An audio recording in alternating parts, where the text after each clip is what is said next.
E aí pessoal, tudo bom com vocês? Sejam muito bem-vindos a mais um episódio de Jack and Tullers. Meu nome é Rafael Leite e no vídeo de hoje vou estar comentando um pouco a respeito do livro Tomando Decisões Segundo a Vontade de Deus, do Heber Campos Jr. Então, se você quiser saber um pouco mais sobre esse livro, continue aqui comigo nesse vídeo, eu tenho certeza que você vai gostar. Então, pessoal, esse livro ele veio como resposta aí para fazer uma série de correções a práticas religiosas, né? Sobretudo em meios carismáticos, né? São bem comuns em meios mais carismáticos, da busca pela vontade de Deus através de métodos como o autor chama aí de bibliomancia, por exemplo, ou de se fazer testes com Deus, né? Pedir confirmações para Deus, etc e tal, né? Então o autor vai corrigir uma série de práticas que são muito comuns, infelizmente, né? Vai mostrar por que elas são problemáticas, né? E mostrar tudo isso de uma forma bem bíblica. Por exemplo, a prática da bibliomancia, vamos assim dizer, ela seria mais ou menos você quase que sortear versículos, vamos assim dizer, né? Pegar versículos aleatórios da Bíblia e tomar aquilo como uma resposta para uma direção que você está precisando. Mas talvez você se pergunte, né? Nossa, mas estou usando um versículo bíblico, por que isso é errado? Bom, o próprio Satanás, ele tentou Jesus usando versículos bíblicos, né?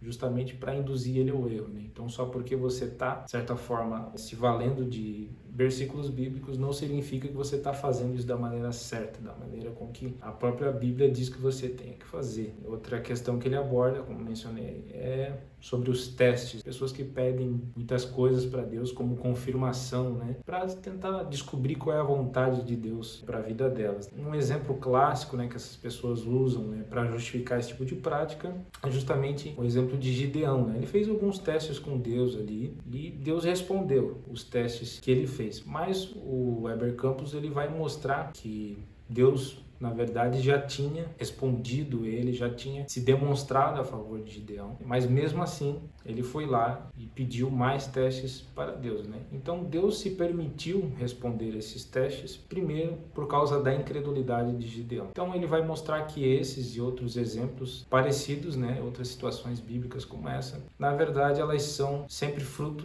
de incredulidade do homem. A gente não pode achar que esse tipo de coisa é por si só bom e pegar esses pequenos exemplos, né, e tornar isso algo normativo, como um padrão, porque não existe nenhum tipo de instrução da Bíblia para que a gente padronize isso. E aí, boa parte do livro, o autor ele vai justamente se dedicar a isso, a corrigir essas e outras práticas que são comuns aí no meio evangélico. Para o final do livro, ele vai falar sobre a vontade de Deus e dividir elas da seguinte forma. Ele vai falar sobre a vontade decretiva de Deus, a vontade preceptiva, a vontade revelada e a não revelada. A vontade preceptiva, que é aquilo que Deus espera de nós, segundo o autor, né? Ela está totalmente revelada, a saber, nas Escrituras. Isso é o que Deus espera de nós e Ele revela isso completamente. A vontade decretiva tem a ver com os planos de Deus, aquilo que está inacessível a nós. E parte desses planos, às vezes, Ele revela, às vezes não.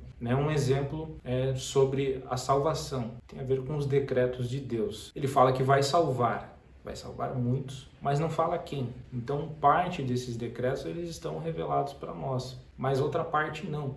Então não cabe a nós tentar saber aquilo que Deus não intentou revelar. Então o autor ele vai bater muito nessa tecla. Tem muita coisa que Deus realmente não quer revelar e a gente não tem que ir atrás de saber esse tipo de coisa. Porque Deus ele não dificulta a nossa vida, vamos assim dizer. Tudo que ele espera da gente, ele deixou isso bem claro e revelado. Então, como um bom reformado que ele é, ele vai sempre focar muito nas escrituras, né? No solo da escritura. Vai mostrar um meio, né? Um caminho saudável de você entender qual é a vontade de Deus para a sua vida, através da oração, mas principalmente através da sabedoria bíblica, né? Porque é interessante nem para um extremo, nem para o outro, né? Porque tem gente que acha que só orar por si só, isso já é o suficiente para saber qual é a vontade de Deus. Mas se fosse assim, né, para que serviria a Bíblia, né? E tem gente que acha que só a Bíblia também é suficiente para a gente entender isso. Mas se fosse assim, para que a gente ora, né? Então é importante não ir nem para o extremo, nem para o outro, apesar de que o autor ele vai dar um pouco de primazia para as Escrituras. Então o autor também vai mencionar que, né, que Jesus falou que ele nos deixaria o Espírito Santo e que ele nos lembraria de tudo aquilo que ele nos ensinou. Só que para ele lembrar a gente precisa aprender primeiro. O Espírito Santo ele auxilia, mas com base no nosso esforço, vamos assim dizer, na sabedoria bíblica que a gente já tem. Resumidamente, o livro É mais ou menos isso aí. Leiam, o livro é muito bom, vale muito a pena, sobretudo para corrigir os excessos, né, dentro desse tipo de assunto. Então, se você gostou, deixe seu gostei aí, se inscreva no canal, ative as notificações também, compartilhe esse vídeo com os amigos e até a próxima.